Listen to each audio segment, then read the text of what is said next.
지난 2024년 12월 3일 밤 윤석열 전 대통령이 비상계엄을 선포하면서 우리의 일상과 사회가 크게 흔들렸습니다.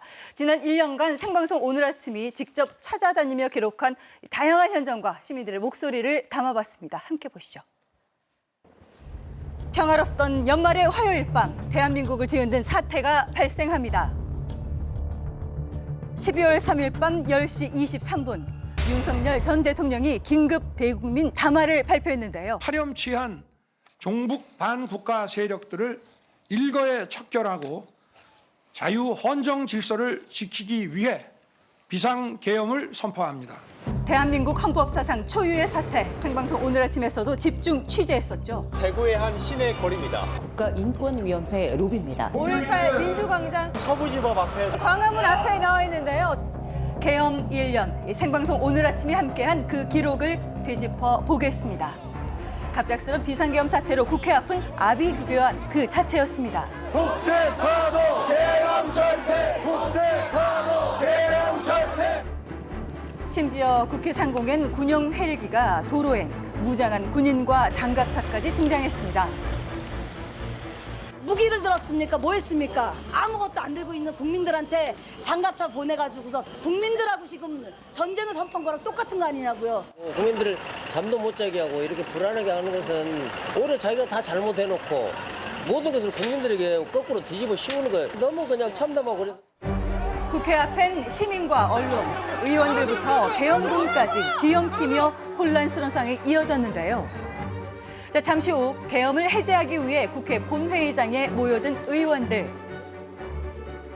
재석 190인 중 찬성 190인으로서 비상계엄 해제 요구 결의안은 가결되었음을 선포합니다.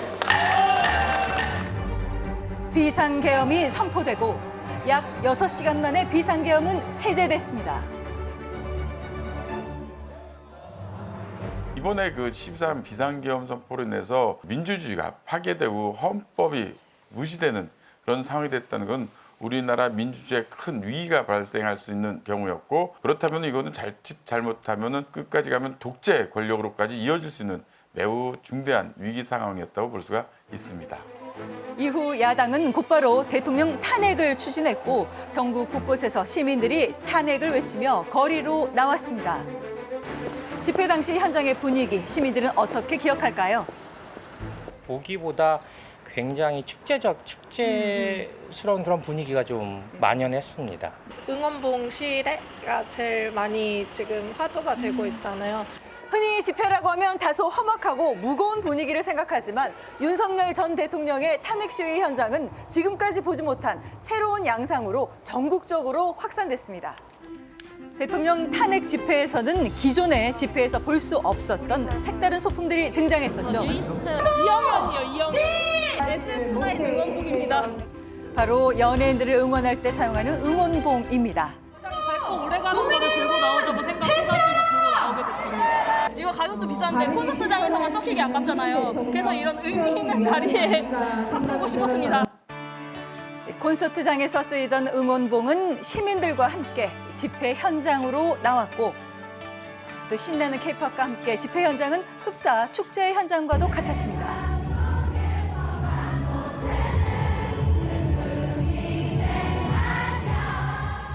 저번 주 주말에도 딸하고 같이 이거 들고 나왔어요. 브러쉬 2,000원, 그다음에 크리스마스 트리 하는 거 1,000원, 그다음에 LED 등 2,000원에서 4,000원에 마련해 왔습니다.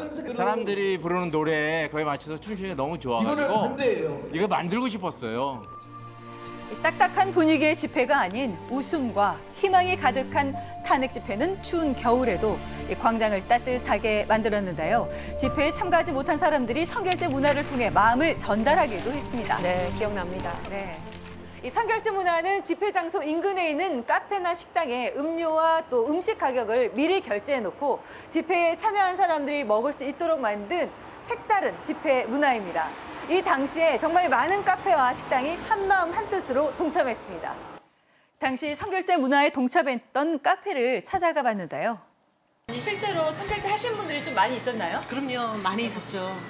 그때는 이렇게 하루에 전화가 대략 5건에서 6건 정도 드시고 힘드시고 그래서 본인들은 못하니까 이거라도 해가지고 도움이 됐으면 좋겠다 이런 저희 막 고등학생도 있었고 지방에서 그리고 뭐 해외 나가 계신 분들도 인근 상인들도 나서서 집회에 참여한 시민들에게 음식과 핫팩 등을 나눠주기도 했다는데요. 다시 또 그런 일이 없어야 되지 뭐. 만약에 또 그렇다고 해도 똑같이 할 것 같아요. 더 잘 준비해서. 훈훈한 시민의식이 빛났던 집회도 있었지만 한편에선 위험천만한 집회도 열리고 있었습니다. 윤석열 전 대통령의 체포영장 2차 집행이 진행되었던 1월 15일. 윤석열 전 대통령의 지지자들이 한남동 관저 앞에서 농성을 벌이기 시작했는데요. 지금 시각이 새벽 4시입니다. 잠시 후 새벽 5시부터 체포영장 재집행이 나설 걸로 예상이 되는데요. 그들은 윤석열 전 대통령의 체포를 반대하며 계속 시위를 이어갔습니다. 몇 시부터 나가게 됐어요? 뭐 며칠 됐어요. 자유가 대통령이 지금 잘못된 일 많이 하는데 무슨 인터뷰야 지금? 시간이 갈수록 이들은 점점 극단적인 행태로 변해갔는데요.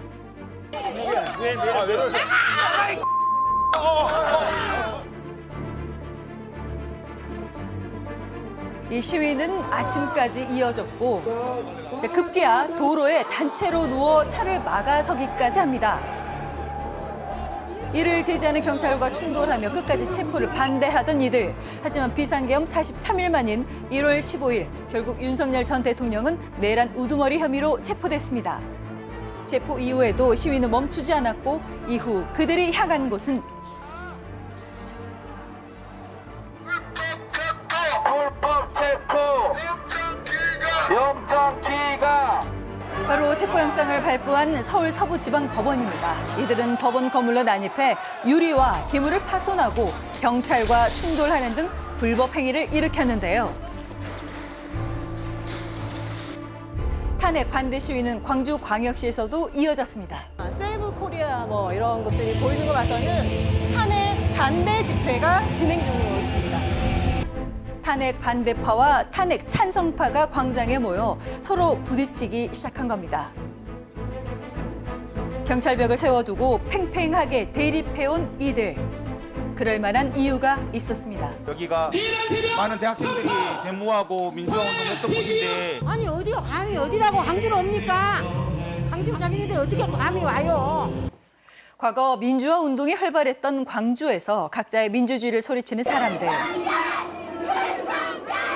유명인까지 힘을 보태 목소리를 높였습니다. 지금 낯익은 얼굴이 보이거든요. 지금 저쪽에 무대에 서 있습니다. 바로 역사 강사이자 윤석열 지지자로 유명한 전한길 씨입니다. 윤석열 대통령 석방하라. 그렇게 전국의 관심이 탄핵에 모여있는 가운데 탄핵 소천 가결 111일 만인 4월 4일 오전 11시. 헌법재판소에서는 드디어 탄핵 심판 선고가 진행됩니다. 긴장되는 순간. 주문, 피청구인 대통령 윤석열을 파면한다. 대통령 윤석열을 파면한다. 결국 윤석열 전 대통령은 헌정사상 두 번째로 대통령직에서 파면됐습니다. 12월부터 6월 3일 새로운 정부가 있을 때까지 대한민국의 경제라든지 민생은 정지돼 있었어요. 무정부 상태였잖아요, 사실상. 관광업계도 타격을 입었고요. 경제적 불확실성 때문에 주식시장도 거의 바닥을 쳤던 거 우리는 기억할 겁니다. 민주주의 파괴뿐만 아니라 국민들의 삶을 송두리째 그리고 대한민국의 시간인 6개월을 다 앗아간 이분들에게는 정말 준엄한 법의 책임을 물어야 되는 사안이다. 윤석열 전 대통령의 첫 정식 공판은 4월 14일. 지난 10월 말까지도 내란 우두머리 혐의로 재판을 받았습니다. 과거 군부 독재 시절 남용됐었던 비상계엄. 당시 계엄은 국회 장악뿐만 아니라 정보 차단, 언론 통제 등 방송국을 점령하는 등 작전이 빠르게 이루어졌었는데요. 이번 12.3 비상계엄은 조금 다른 양상을 보였습니다. 시민, 의회, 언론이 단 하루 만에 계엄을 무력화한 최초의 사례. SNS 등 온라인을 타고 빠르게 정보가 퍼져나갔기 때문에 시민과 국회가 빠르게 소집될 수 있었던 거죠. 이제는 제도적 안전장치가 필요한 시점이라는 목소리가 나오고 있는데요. 계엄 이후 국회에서는 많은 계엄법 관련 법안이 발의가 되고 있습니다. 지난 7월 계엄법 개정안이 국무회의를 통과했는데요. 첫 번째로는 이제 계엄을 선포하기 전에 국무회의의 심의를 거쳐야 한다는 것, 그리고 무엇보다도 계엄이라고 하는 것은 대통령의 권한으로 헌법에 돼 있지 않습니까? 계엄을 해제할 수 있는 권한은 국회에 와 있습니다.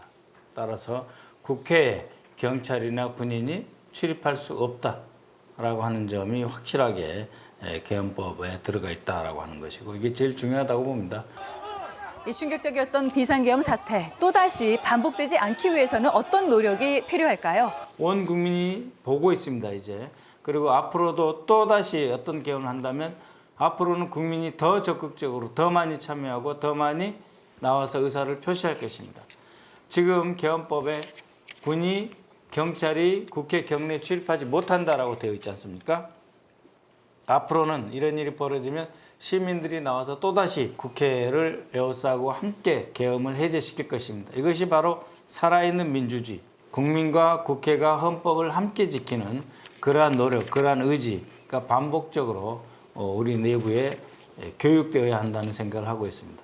이렇게 계엄 이후 계엄과 관련된 다양한 법안들이 발의가 되고 있는데요. 시민들도 새로운 인식 변화가 생겼습니다. 국민들이 관심을 좀 더 많이 가져야 될 것 같고, 그리고 이런 일이 발생하지 않도록 투표를 잘해야 될 것 같아요. 최근에는 사실 사회 전체적으로 그 분열과 갈등이 좀 많아지다 보니까 포용할 수 있고 연대할 수 있는 부분이 필요할 것 같아요. 네. 도저히 있을 수 없는 일들이 일어난 건 사실인 거고, 그리고 이런 부분들에 있어서는 법제화 내지는 여러 가지 그 안전장치들이 마련이 돼야 되지 않을까. 우리는 국가의 혼란 속에서도 서로를 지켜냈습니다. 우리가 겪은 이 시간을 잊지 않는 것이 같은 비극을 반복하지 않는 첫걸음일 것입니다. 네, 그날 계엄을 막지 못했다면 어땠을까 하는 아찔한 생각과 함께 우리가 지켜낸 일상이 참 소중하게 느껴집니다. 네. 우리 국민들의 힘을 느낄 수도 있는 순간이었고요. 한편으로 여러 과제도 남아 있습니다. 네. 정치적 분열과 갈등도 계속되고 있고요. 맞습니다. 지금 책임을 둘러싼 사법적 판단이 여전히 계속되고 있는데 쟁점이 이게 내란이냐 아니냐, 그리고 윤 전 대통령이 이 내란의 우두머리 역할을 했느냐 아니냐가 하는 거거든요. 근데 지금 윤 전 대통령은 여전히 이 비상계엄이 내란이 아니었다고 주장을 하고 있는 상황인데 지금 재판이 어떻게 진행이 되고 있습니까? 네, 말씀하신 것처럼 윤석열 전 대통령은 비상계엄이 경고와 호소에 가까운 조치였다라고 주장을 하고 있지만 수사와 재판을 통해서 상당히 오랫동안 준비해온 정황들이 드러나고 있습니다. 특히나 취임하고 6개월 만인 2022년 11월부터 비상계엄을 거론한 것이 확인이 되고 있는데요. 자, 현재 윤석열 전 대통령은 내란 우두머리 혐의로 재판을 받고 있고요. 그 외에 주된 관련자들 역시 수사와 재판을 받고 있는데 윤석열 전 대통령의 1심은 내년 2월에 나올 전망입니다.